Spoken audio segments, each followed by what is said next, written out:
Assalamualaikum warahmatullahi wabarakatuh. Alhamdulillah wassalatu wassalamu ala rasulillah amma ba'd. Para ajengan, kiai, para hadirin hadirat yang dimuliakan Allah.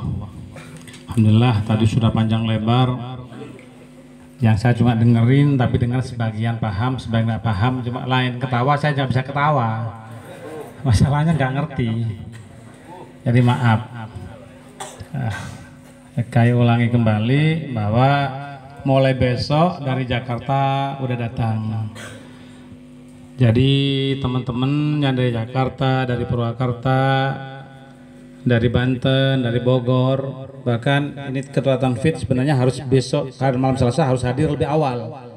Karena pengurus NU dari Bogor yang datang. Dari Cisempur. Dari Cisempur.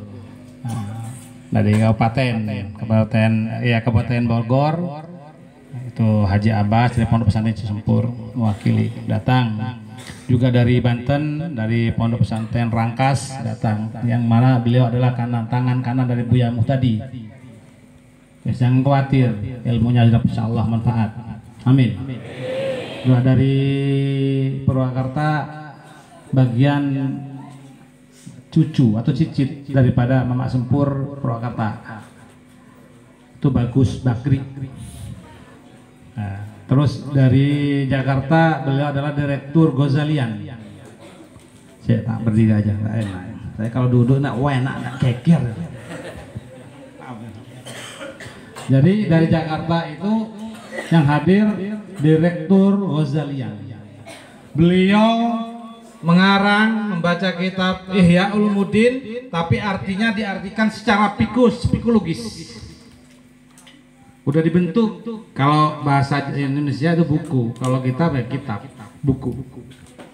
Jadi beliau Ihya diartikan secara psikologi. Ini lama, mikir ini lama. Baru ketemu di Malang. Nanti ada nama saya juga di situ. Kalau mungkin mau baca silakan, nanti mungkin dibawakan. Jadi jangan khawatir. Itu ahli dalam Ghazali apa Ihya itu sudah banyak dari karya Imam Ghazali yang sudah melekat di alam pikir beliau. Nah, jadi kadang khawatir untuk antum semua, aduh nanti ini dibawa kemana? Kata tadi dari Purwakarta juga ada, Jakarta itu, Banten ada, Bogor ada, mungkin nanti juga yang lainnya ada. Nah, ketepatan mungkin kalau diizini Allah juga keluarga besar dari sini. Amun dari Tasik, Masya Allah. Kalau memang dikehendaki Allah datang, gitu. Jadi akan datang. Nah, Insya Allah banyak kiai-kiai atau ajengan yang hadir. Itu tandanya bahwa kita itu disetujui oleh beliau-beliau. Gitu. Bukan kalau golongan sesat, bukan golongan huha. Kalau saya dikatakan huha, alhamdulillah. Orang ini berarti memuji kita. Tak artikan ya. Hu itu domir. Hu domer laki-laki, ya enggak? Hu domer laki-laki, mufrad lagi. Yang mana hati laki-laki, hati bapak-bapak dibersihkan, dikatakan kelompok hu, alhamdulillah. Ha, benar, ha itu adalah perempuan, muannas. Jadi hatinya ibu-ibu saudara dibersihkan supaya hatinya alhamdulillah. Gitu, dikatakan huwa bingung, usah bingung. Mungkin yang berbicara itu tak ngerti. Allah memberikan gitu loh. Saya artikan seperti itu. Nah, kalau paham tasawuf tak, setiap orang yang berbicara itu ada artinya dong. Gitu. Ada artinya. Gitu. Jadi kan sekarang wah itu kelompok alhamdulillah berarti hak kebersihan, belajar kebersihan hati kita sudah diakui oleh mereka-mereka yang mereka mungkin ke belakang hari ikut juga. Amin Allahumma. Itu jadi dia khawatir aja kan gitu. Kalau dikatakan huha nanti ada sudah tenang aja. Ini jaminan. Suratul Ikhlas ini jaminan banyak. Kalau orang sini atakoh, iya, atakoh 100.000. Coba bayangin, masih ngumpulin teman tetangga kasih amplop. Sekarang belajar atakoh sendiri, bareng kumpulnya. Kumpul bareng seperti ini itu lebih afdol di dalam kitab. Kemarin kitab kecil Mihausaniyah ada gitu. Bahkan di halaman akhir itu Gitu. Jadi kumpul seperti ini, baca suratul Ikhlas. Ya, supaya hati-hati kita menjadi hati-hati orang yang ikhlas, ridho akan ketentuan Allah. Gitu. Sudah tadi sudah banyak sekali diterangkan tentang masalah orang yang meninggal terputus dan sebagainya. Itu sudah bagian itu. Karena kita nantinya juga tasyakuran, baca Al-Quran. Orang mati itu memerlukan, Pak. Kalau kitab di dalam kitab Daqaiqul Ahbar disebutkan, setiap malam Selasa, Rebo, malam Jumat, ahli kubur itu menunggu doa-doa daripada anak cucunya. Mungkin ada di antara anak cucunya yang belas kasihannya itu luar biasa kepada yang meninggal.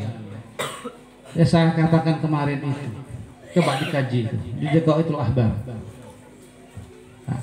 Sekarang saya tidak akan bahas itu karena sudah tadi dan hadisnya sudah selesai.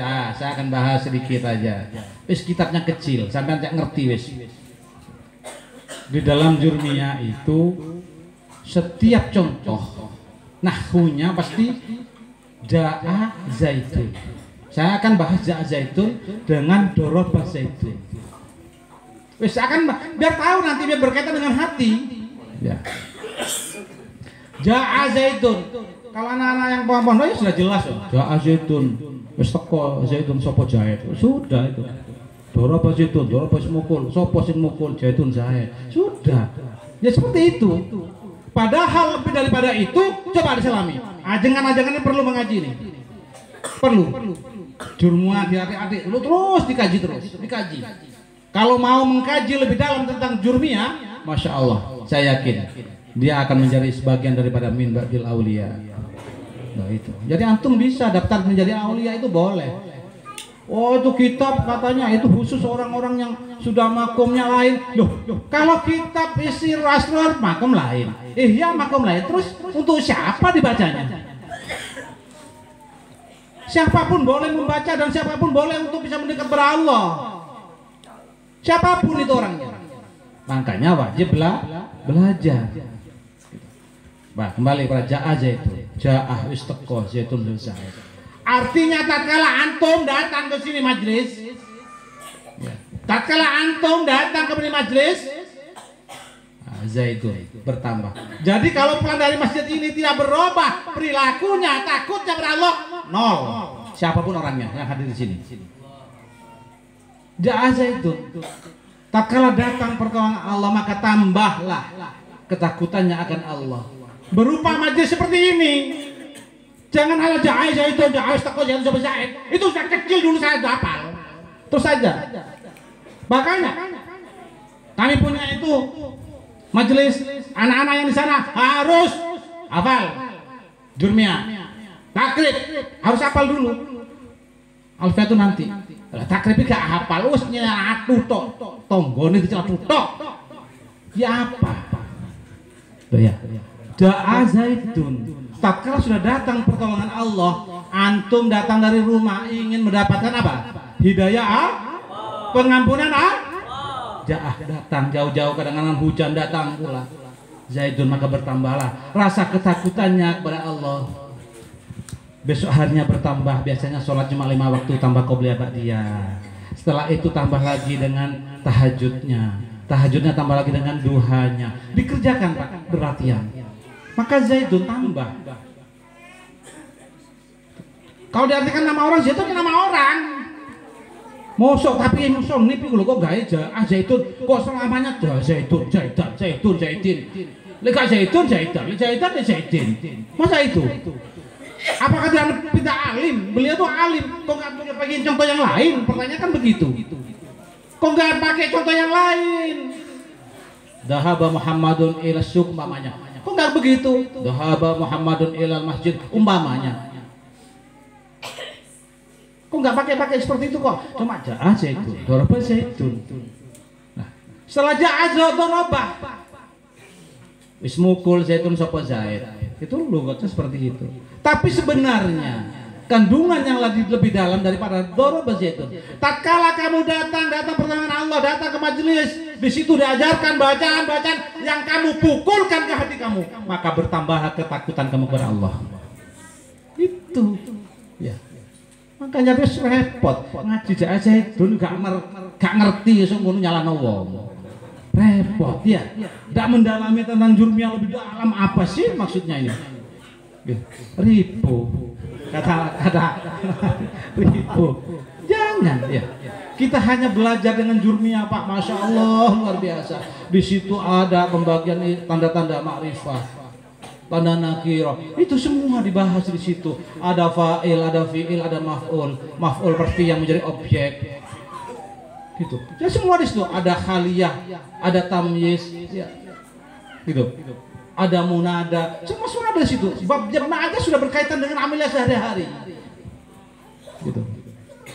Jadilah antum pengen bapak-bapak sekalian yang dihormati dan dimuliakan Allah.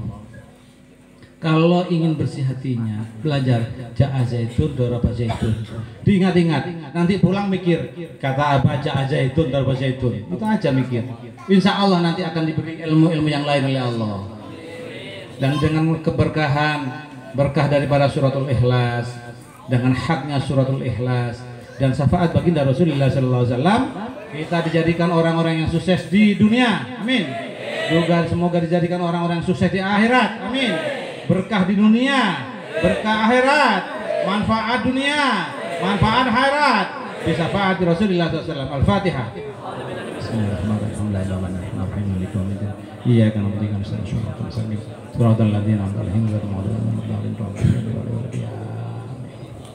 Nah, setelah itu berlanjut dengan adanya domir. Ya. Setelah itu pembahasannya cuma itu Pak. Nahwu itu di situ aja, jurmiyah itu. Setelah itu apa? Ada domir. Yang mana kalau yang sudah belajar toriko, di situ ada latifah. Ada latifatus sir yang saya sebutkan kemarin malam. Ada juga latihan-latihan dikir yang tersembunyi. Dikirnya tersembunyi. Untuk membersihkan bolongan-bolongan yang ada di dalam ini supaya tertutupi. Terutama adalah nafsu amarah dan awamah.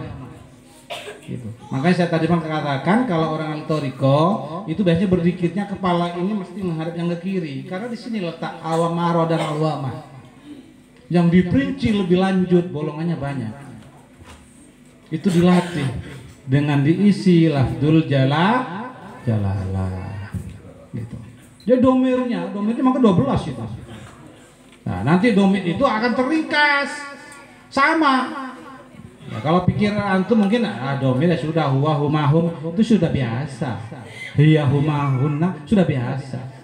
Akan tetapi sebenarnya rahasianya adalah perilaku kehidupan sehari-hari. Huwa laki-laki, hiya perempuan. Ya. Kalau hiya, huwa dan hiya berkumpul, maka jadilah huma. Huwa huma, hiya huma. Sama.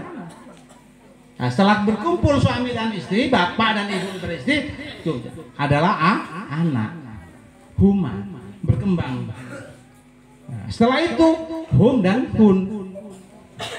hunna. Kenapa hum dan hunna? Kalau laki-laki ya dominannya banyak. Juga mungkin cicitnya nanti ada yang laki-laki yang banyak, laki perempuan yang banyak. Seperti itu. Keterkaitannya ilmu nahwu itu dengan kehidupan sehari-hari. Gitu. Dan itu semua menambah untuk mengajarkan kita takut akan Allah Azza wa Jalla. Gitu. Jadi tidak ada yang terlepas itu semua. Makanya saya menemukan rumus itu idil nahwu itu hanya 5, Pak. Kenapa saya katakan kok 5? Untuk yang lain itu mengikuti. Ada fi'il, fa'il, maf'ul, mubtada, khabar, selesai. Paham 5 ini, hidup ini enak. Gitu. Maf'ul pembagian perinciannya. Jadi kalau ingat Islam, jadi ilmu yang ada di nahwu itu 5 itu kuncinya. Sokoh gurunya 5. Sama dengan asas daripada Islam. Islam itu dibangun dengan adanya 5 hal. Syahadat, sholat, zakat, puasa, dan haji. Haji pun itu kalau mampu. Gitu. Jadi hal itu Setelah itu apa? Ada dibagi 3. Ada ihsan, ada Islam, ada iman, ada ihsan. Jadi 5 ini berkumpul pada jumlatul ismiyah, jumlatul fi'liyah, dan harf. Itu aja 3. Dan sampai mikir iki Pak lama.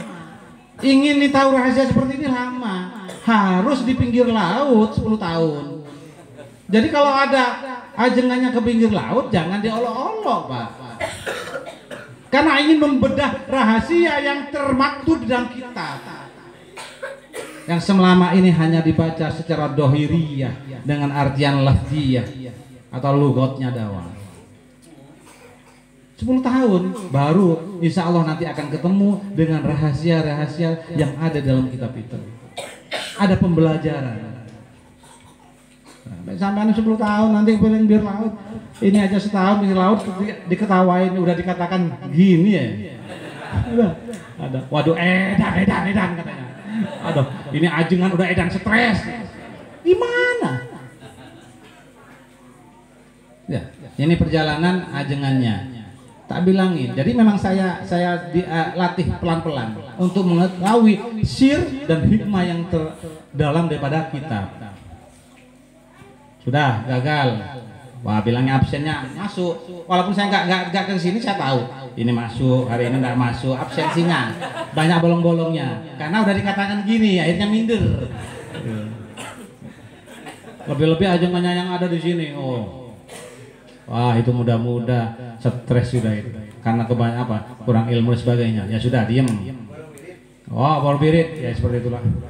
Setelah itu naik. Saya katakan, Kin, kamu ingin kaya? Saya dipesan guru saya, kalau kamu ingin kaya, pakai jubah, pakai imamah. Bener ini. Guru saya tidak akan membawa saya ke jurang, pasti akan membawa yang lebih naik dan lebih naik. Sudah belajar pakai jubah dan imamah. Bingung lagi orang sini. Oh Arab. Oh Arab, kata itu Arab. Belum haji udah pakai. Wah, bingung. Nggak mampu lagi. Udah nggak mampu ya sudah. Hah? Oh kebanyakan duit. Hanya takut hanya. Aduh, sibuk dengan duit, sana hubungan sini hubungan. Udah capek bah. Kenapa? Udah. Kita terlena dengan dunia akhirnya ya sudah. Sekarang dia tidak pakai baju. Kenapa tidak pakai baju? Lah ini lemarinya masih tak kunci. Jadi tak boleh dibuka sebelum selesai. Ya. Bulan Safar nggak ada duit katanya. Nah gitu. Jadi ini semua ada tata cara yang saya peroleh dan saya pelajari untuk membuka rahasia, tabir rahasia dalam kitab. Dari kitab itu tidak hanya dibaca di lughat, tidak.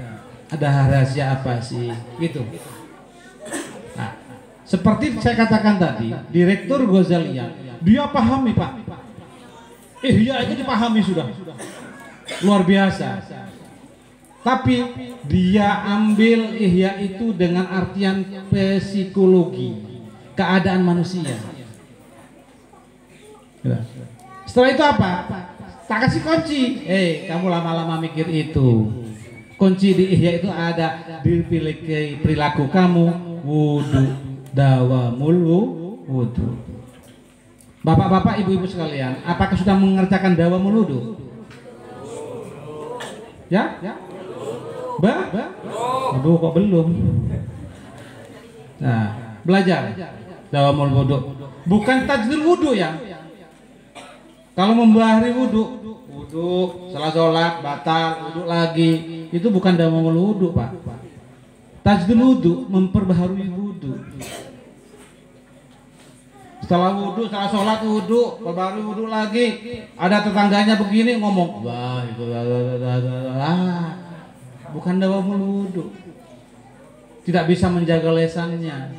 Padahal lesan ini bagian daripada anggota wudu. Bagaimana dia akan mengatakan bersih mulutnya kalau dia selalu menyeloteh, mengatakan orang lain salah dan sebagainya. Tuh, coba. Wudu itu anggota wudu ini siapa, Pak? Ada nggak ini? Ayo kita bedah dulu, ntar dulu. Kita bedah. Jangan ya, kita bedah tentang wudu. Wudu itu nomor satu apa? Niat. Niat kata kita apa? Qasdus syai' mustaqim bi fi'li wa mahalluhu fil qalb. Tempatnya di hati. Hati lagi. Yang dibahas hati lagi. Tempatnya niat di hati. Kalau hati yang jelek kira-kira bisa nggak dikatakan dalam wudu? Tidak bisa dong. Setelah itu diawali dengan min jusil awal, ya bimasul wajhi, membasuh muka. Yang ada di muka apa? Ada mata, ada mulut. Kalau orang memandang pasti setelah memandang apa, Pak? Bicara. Berbicara ada dua, ada kalanya berbicara positif, ada kalanya berbicara negatif. Kalau negatif orang tersebut masih belum kategori dawamul wudu. Karena dia tidak bisa mencegah ma'asi. Di dalam kitab Bidayatul Hidayah yang bab terakhir, Sulam bab terakhir dikatakan beberapa maksiat. Salah banyak sekali. Maksiatnya mata, maksiatnya mulut. Kalau ini dilanggar terus apa dawamul wudu? Tidak bisa. Makanya dungo kamu sudah berulang-ulang. Saya tak dungo sekali. Ya Rab, ayo cepet-cepetan. Ayo, tak tantang, cepet-cepetan sama saya. Lang sampai latihannya ini kurang. Ya, latihannya ini kurang. Siapapun itu. Kalau latihan ini sudah terus menerus, hatinya bersih. Ya Rob. Gitu. Wudu, membaca Al-Quran, sholat, tapi keluar dari itu semua, udah. Tetangganya gini, wow. Wow, ngegas lagi. Tambah ngegas, gitu. Kayak air king. Ya Allah, ya Rasulullah. Ya. Setelah itu apa? Membasuh tangan dua, tangannya Pak, jangan telunjuknya dimain-mainkan. Ya, hati-hati yang pedagang. Kalau menimbang hati-hati, ini berkaitan dengan timbangan.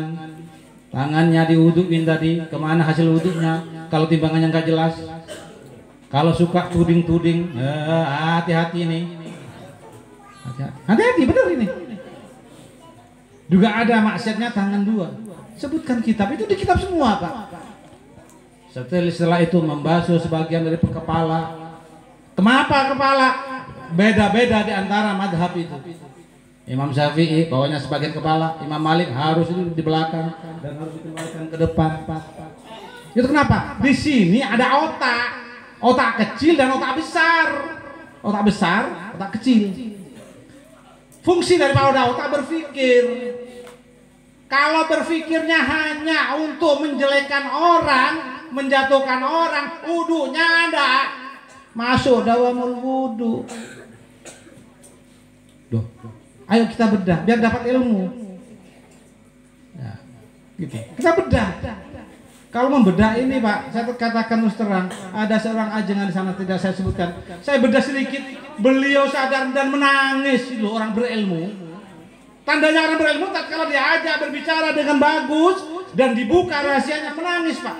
Menangis sesungguhkan. Hanya dibedah tentang masalah dawamul wudu.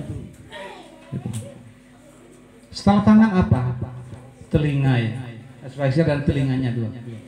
Telinganya jangan suka mendengarkan hal-hal yang tidak positif. Sudahlah, dengerin aja, baca sholawat dengerin, orang baca Al-Quran dengerin, pengajian dengerin, orang baca kitab dengerin, itu aja. Diisi dengan hal-hal yang baik. Karena besok di hadapan Allah, telinganya tatkala akan diperdengarkan seperti itu, dipertanyakan Allah, telinga akan menjawab, ya Rob, tatkala dia hidup, ini telinga untuk mendengar bacaan Al-Quran, mendengar bacaan Ihya, mendengar bacaan Hikam, mendengar bacaan itu. Buka itu kitab Daqaiqul Ahbar, semua di situ ada. Setelah itu kaki dua, alhamdulillah, semoga kaki dua kita ini termasuk kaki-kaki yang dijaga oleh Allah. Karena datang dari rumah masing-masing ke sini majelis untuk mengerai rasa mencapai mengeluarkan meluapkan rasa rindu akan Allah dan rindu akan baginda Rasulullah sallallahu alaihi wasallam. Karena apa? Kaki dua akan menjadi saksi dan berbicara, Pak. Al yauma nahtimu ala afwahim wa tukallimuna aydihim wa tashhadu arjuluhum bima kanu yaksibun. Kaki dua menjadi saksi dengan apa yang kita perbuat. Semakin sering datang ke majelis, tapi majelisnya bukan rasan-rasan. Ngerti rasan-rasan kan? Menggunjing orang. Majelis bener, Pak. Yang dibaca kitab. Selesai kitabnya ditutup, mulai udah pembicaraan ngelantur kemana-mana. Nggak akan ada hasil, nggak akan ada berkah, tidak akan manfaat ilmu tersebut. Saya katakan secara pribadi seperti itu. Kalau nggak percaya, buktikan. Saya ngomong apa adanya aja. Gitu. Karena saya diajari, guru saya itu banyak, Pak. Jangan, oh abah itu gurunya siapa? Loh, kalau tanya nasab sama kaget. Dari ibu saya Raden, dari abah saya Al-Habsyi. Tak bilangin kan? Guru saya rata-rata berguru pada Sayyid, saya pun berguru pada Sayyid. Kepada Kiai Ajengan Madura, Ajengan Jawa, setelah itu pada Sayyid saya berguru dan menimba ilmu. Bahkan dengan bacaan kulhu ini, tak bilangin, saya dapatkan salah satunya. Ada dua, sanad itu menyambung. Salah satu saya dapatkan surat ikhlas ini dari abah saya. Abah saya dapatkan dari kakek saya. Kakek saya dapatkan dari Syekhuna Khalil Al-Bangkalani. Itu satu. Yang kedua, suratul ikhlas ini saya dapatkan dari guru saya, Said Amin, daripada Kiai Haji Hamid Bakir. Kiai Hamid Bakir berguru pada Said Amin Al-Qutbi, Mekah. Masih diragukan? Hah? Mana yang diragukan coba? Sanadnya jelas. Gitu loh, jelas. Bukan saya pamer tidak jelas. Jangan sampai kita itu ada dusta di antara kita. Iya, terus terang aja, jangan ada dusta di antara kita. Sudah. Fair, terus terang apa adanya, diterima ya monggo, nggak diterima ya silakan. Antum mempunyai hak untuk memilih dan memilah. Mau ikut monggo, nggak mau ikut ya sudah, gitu aja, selesai. Tapi alangkah bagusnya dan bijaknya kalau datang bersama-sama membacakan surat ikhlas yang semua itu kembali kepada diri kita masing-masing. Semua itu diambil masing-masing, Pak. Sampai antum datang dari rumah ke sini bukan baca surat ikhlas sini untuk saya, tidak. Bukan untuk ajengan-ajengan ini, bukan, tidak. Tapi untuk diri sendiri masing-masing. Mungkin di antara ini bapak-bapak, ibu-ibu ada hajat dunia, hajat tentang keluarga, hajat apalah. Itu. Terserah. Ayo, jangan minta kaya, Pak. Ayo, siapa yang minta kaya? 8 juta. Bukan duitnya, Pak. Baca surat ikhlas 8 juta. Pak jamin sudah. Kaya. Bener aja kan, 8 juta. 8 juta baca suratul ikhlas kaya. Bener, Pak? Ayo silakan. Tapi Pak, ada tapinya. Kekayaan nanti melimpah, antum lupa. Bagaimana Sa'labah minta pada baginda Rasul. Ingat Sa'labah enggak? Sa'labah itu paling tidak punya, Pak. Punya hanya secuil kain. Kalau sholat gantian dengan istrinya. Akhirnya minta kepada baginda Rasul, ya Rasul, doakan saya supaya menjadi orang kaya. Bilang, dicegah oleh baginda Rasul, jangan Sa'labah, enak begini. Orang kaya nggak enak. Sudah pulang. Besoknya jamaah-jamaahnya minta lagi kepada baginda Rasul. Dari sayangnya sebenarnya baginda Rasul itu memberikan gambaran, memberikan seperti ini, saking sayangnya kepada Sa'labah. Jangan Sa'labah, nggak enak jadi orang kaya itu. Bebannya di dunia repot, di akhirat pun lebih berat. Gitu. Ripuh jadi orang kaya, bener. Ayo coba satu contoh, umpamanya Haji Rus punya mobil 10 ribu. Ayo, bener nggak? Bingung. Naik yang Pajero, takut nanti Fortunernya ada yang bawa. Bingung dia. Bawa yang Fortuner, takut Pajero ada yang bawa. Bingung. Akhirnya hati lalai akan Allah. Ghafil lupa akan Allah. Ya itu loh. Akhirnya apa Sa'labah? Ya dah, karena maksa 3 kali, makanya datang jamaah, maksa sama ajengnya 3 kali didoakan, ya dah. Nah, setelah didoakan dikasih domba oleh Nabi. Ini ya. Nah, akhirnya dombanya beranak pinak Pak. Sampai kota waktu itu, kota yang ada waktu itu sudah milik semua kambing yang ada, domba yang ada milik Sa'labah. Nah, disitulah berkurang Sa'labah. Jamaahnya mulai mundur satu-satu. Artinya lima waktu itu tidak bisa berjamaah, sudah mundur. Akhirnya juga lupa akan zakatnya. Entar dulu. Zakatnya entar dulu. Seperti itu. Akhirnya apa? Masya Allah Pak. Tidak enak akhirnya. Dia menjadi bagian orang yang terhina. Yang hidupnya tidak nyaman. Lebih-lebih mungkin di akhirnya tidak nyaman pula itu Sa'labah. Nah, semoga kita itu tidak seperti Sa'labah. Nah, semoga kita itu paling tidaklah kita itu seperti apa? Sahabat-sahabat baginda Rasulullah SAW yang taat, yang ketaatannya semata-mata karena Allah dan cinta benar akan baginda Rasulullah Sallallahu Alaihi Wasallam. Nah, semoga kita juga diberikan ilmu yang barokah manfaat, yang juga termasuk kategori birrul walidain. Bir tadi disinggung birrul walidain. Birrul walidain itu makanya saya ajarkan astagfirullah li abi wa ummi. Tapi di kitab Khazinatul Asrar ada di situ sholat namanya sholat birrul walidain. Sholatnya 2 rakaat. Dikerjakan di malam Kamis. Lo genah Pak? Oh gitu. Ya, keripik li abi wa ummi berkah ya. Masya Allah. Dari cintanya itu li abi ummi itu, masya Allah. Jadi kalau ini ada mudah karena tidak memerlukan dengan syarat rukun yang lain.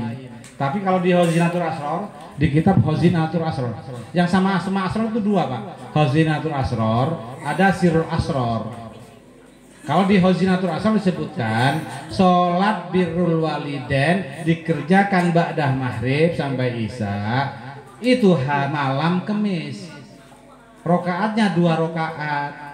Setelah sholat berdoa kepada Allah, baca sholawat dan istighfar, berdoa kepada Allah, memohon kepada Allah berkat pahala sholat saya ini ya Rob, saya haturkan pahalanya kepada ibu dan bapak saya. Itu kitabnya namanya Khazinatul Asrar. Ada itu. Kalau halamannya lupa saya. Itu. Ya, jadi sudah disinggung tadi bagaimana caranya birrul walidain. Lah besok ini acaranya juga bagian daripada birrul walidain. Ada yang kasih ini, ada yang kasih ini, dimakan bersama. Dimakan mungkin dia makan juga, orang lain makan. Sodakohnya berjalan. Saya punya guru Sayyid Pak. Kalau ngaji, setelah ngaji, beliau itu menyediakan kopi, gahwa. Semua yang ngaji itu dikasih gahwa, minum kopi. Sodako dari beliau, sodako ilmu, sodako maliyah, masya Allah. Itu dari golongan alidrus. Di Mekah pun saya sempat belajar, cuma belajar selama haji.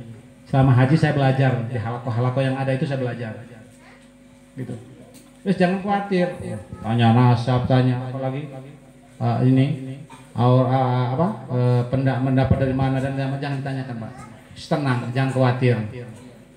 Bahkan guru kami itu, ya Hamid Bakir itu Pak, tak ceritanya sampean, itu wafat di Mekah. Itu dalam keadaan tatkala di Mekah itu di Maklah, kalau dapat berapa apa itu dia akan dibongkar dipindah. Tatkala dibongkar makam beliau dalam keadaan sujud. Allahu Akbar. Dalam keadaan sujud.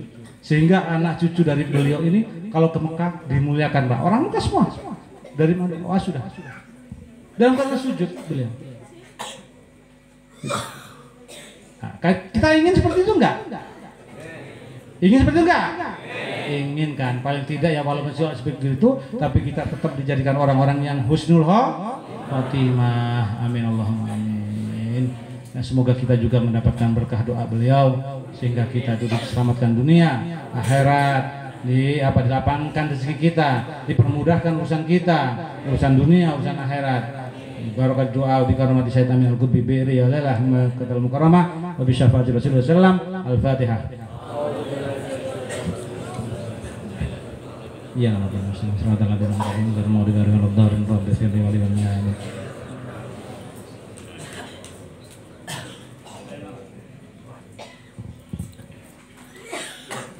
Dari saya akhiran, assalamualaikum warahmatullahi wabarakatuh.